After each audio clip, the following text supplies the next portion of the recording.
Hi అండి. చాలా రోజుల తర్వాత అయితే మళ్ళీ మిర్చి బజ్జీ తినాలనిపించింది. సో, స్పైసీగా అయితే ఈవినింగ్ టైంలో తినాలనిపించింది. సో, వెంటనే మిర్చీస్ అయితే రెడీ చేసేసుకున్నాను. చాలా బాగుంటాయి మిర్చి బజ్జీలైతే. ఇవైతే పెద్ద కారం కూడా ఉండదు కాబట్టి పిల్లలు కూడా హ్యాపీగా తినేయచ్చు. సో, ఒకటైతే పొటాటో కట్ చేశాను మంచిగా. మంచి లేయర్స్ వచ్చాయన్నమాట నాకు. మంచి షేప్ వచ్చింది. సో, వెంటనే బజ్జీలు వేసేసాను. వేస్తున్నప్పుడు పిండి మనం కలుపుకుంటాం కదా, అప్పుడు వేడి వేడి నూనె కొంచెం అందులో వేస్తే బాగా వస్తాయి, క్రిస్పీగా వస్తాయి అన్నమాట.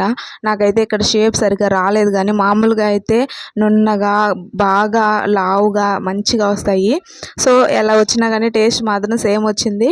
సో ఆనియన్స్ అయితే ఆల్రెడీ ముందుగా కట్ చేసి పెట్టుకున్నాను. కొత్తిమీర వీటిల్లో కాంబినేషన్ సూపర్గా ఉంటుంది. సో దాంట్లో అయితే చాట్ మసాలా కలిపేసుకొని బజ్జీ మధ్యలో కట్ చేసుకొని ఇంకా ఆనియన్స్ ఇంకా కొత్తిమీర అవన్నీ వేసుకొని తింటే ఇంకా సూపర్గా ఉంటుంది. వీడియో నచ్చితే please subscribe my channel. Thanks for watching.